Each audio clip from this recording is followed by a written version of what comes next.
time was crazy. Ghana was crazy. The economy is not joking.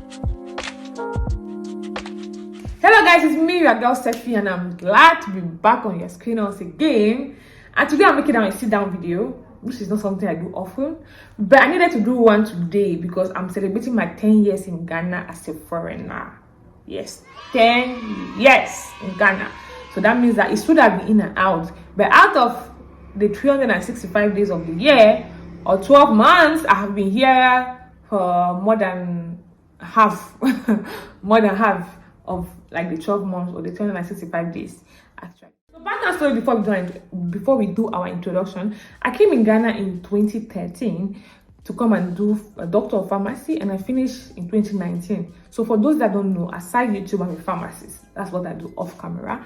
So I finished in 2019 and I wanted to go back, but Ghana didn't want me to go back. Now that I've given you a background story, right, let's now dive into the video. So this video is to celebrate my 10 years in Ghana, and also to kind of share with you that you are planning to come to Ghana, you that you're already in Ghana, what are the things that have kind of shocked me, have still shocked me, I will say shocking me since I'm in Ghana, and hopefully this can help somebody. Let's talk about, first of all, tourism. I love traveling, so I need to start with tourism. Ghana is a beautiful place to tour. Guys, like, I'm not lying.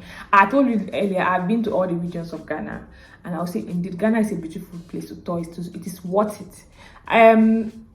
The only thing I would say that might be bad, I just feel like because of the open publicity, like I just feel like from the year of return, I think the hype about Ghana started going like big, and they started increasing prices to places and be charging people in dollars. But in case you can afford, still do it. Honestly, it's worth it. Ghana has a lot of beautiful places you could see, and I'll give thumbs up to the Minister of Tourism. They are working. Whatever they are doing is working. Like, Ghana has left from being an African country to being like a global touristic destination. And so it's like, if you come in Ghana for a month, you can have places you go back to back without repeating. That is how the tourism industry is good. So I would say kudos to them. The second thing in Ghana, I would say the food. So the thing is, when I came here, I was not adventurous with the foreign food. So I was eating a lot of rice, potatoes, which is actually relatively more expensive than the local food. I think it's just because they import it. So when Sapa caught me, Sapa means like brokenness, like I started counting coins. I discovered that eating local is actually good, and I actually discovered what I've been missing. And then when I started eating the local food, I didn't go back. An example is wachi. Once I started eating wachi, the first I tasted wachi, I was eating it back to back. Like I was like, I said when I started eating the wachi, I tested it. I was like, I've been missing. So for like 1 month straight, I was buying wachi back to back.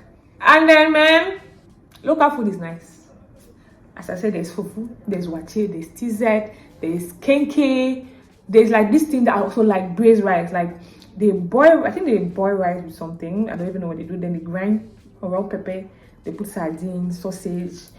Like there are a lot that you should try, and that you actually help you save money.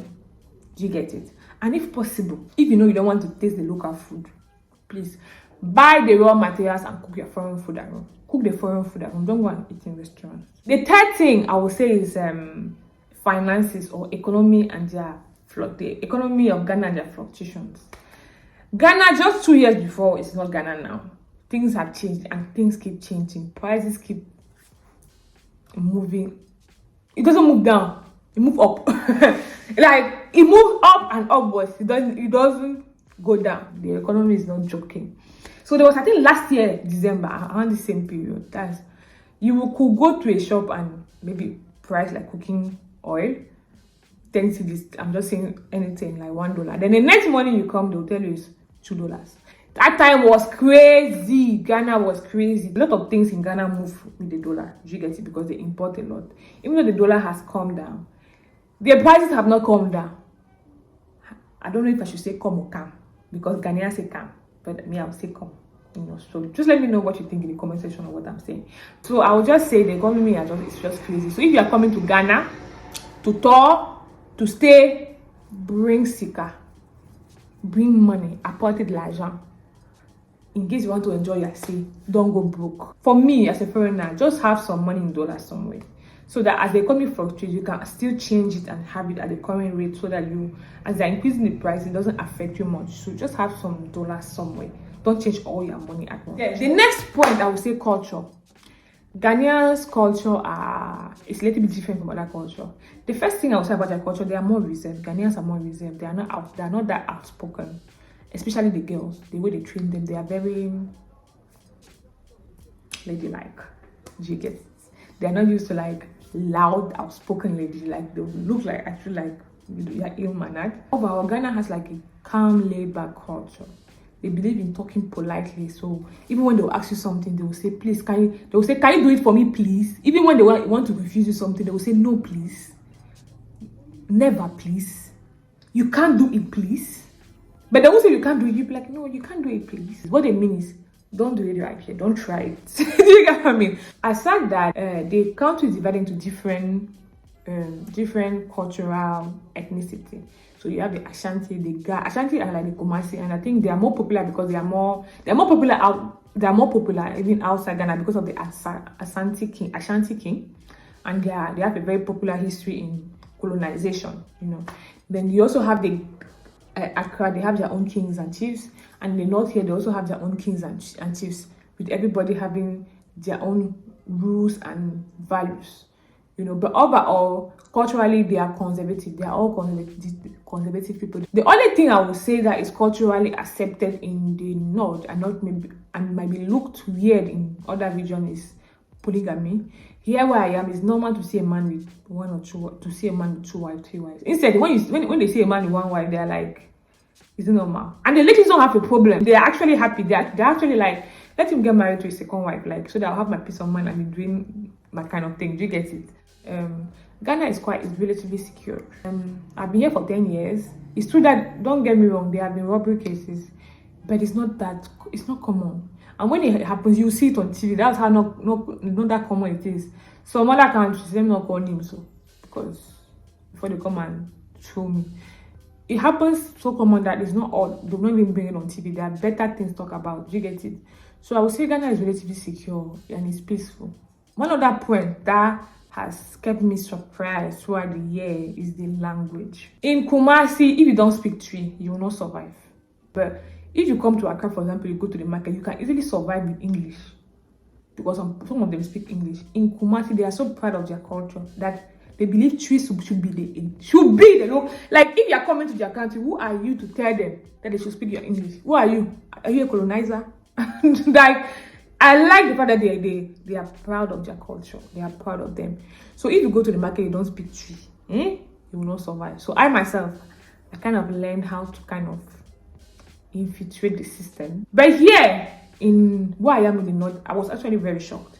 You will see old people, 80 years, 70 years, speaking English. They speak their local language, but they speak English. But I just think that it's because they don't have a unifying language to unite all the northerners. So they have like different languages depending on tribe. They have Wale, Dabani, they have a lot. So they just speak English to unify them. One thing too, religion. In Ghana is, I would say, they are relatively religious tolerance. They have a lot of religion, but the most dominant are Christianity and Muslim, and the traditionalists. So they have the traditionalists, the Muslim, and the Christian. Here in Ghana, if you say you're atheist, they look at you like you're not normal, because you must believe in something. Whether you believe in God's tradition, whether you believe in Allah, whether you believe in Jesus, you get it. So here they are very religious, and I think it's something that has helped them in keeping some moral values in the country. Like, I feel like a lot of them have like good cultural, or they are well brought up. Let me just say, a lot of them are well brought up. They are polite. Okay.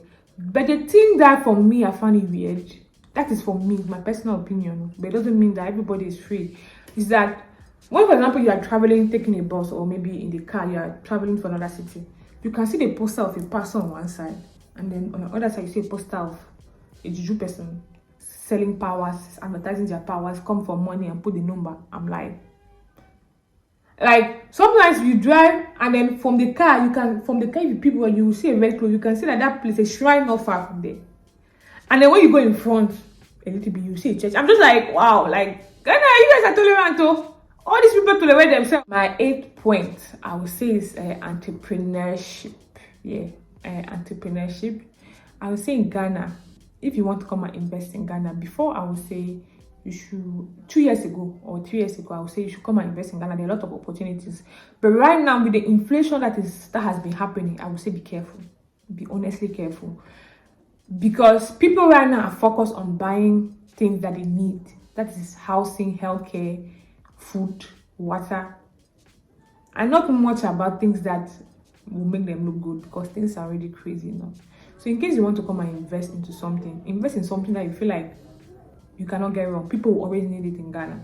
But don't just do it because, don't do business about something you have a passion. Do some business about something that you might have a passion but people need it, and then I think you will succeed. My 9th point, housing. House rent in Ghana. Last year house rent is not this year house rent. No matter if the economy is doing good or bad. I told you that Ghana, the prices, they go forward. They don't go backward. It thinks housing is expensive and the landlord expects you to pay rent for 2 years or 1 year in advance. As a young person, how will you do it? But I beg, I think it can be done better. The landlord should try. They should try and have mercy on us. Please. Please. And finally, my last point, my 10th point, I would say is the people. The people of Ghana, they are beautiful people. All what I'm saying, as I said, the principle doesn't apply 100%, but I would say 80% of people you meet are real people, they are genuine people. Do you get it? There are people that if they like you, they like you. They don't like you. Actually, that's the thing. If they don't like you, you might not know, by the way.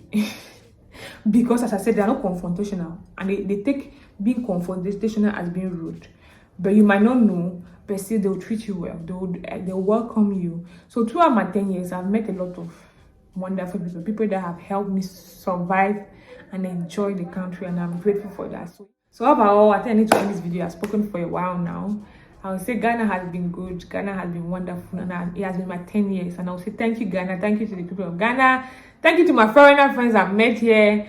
And I'm glad I made so much memories. And cheers to possible memories with you guys, with Ghana, you know. So 10 years in Ghana.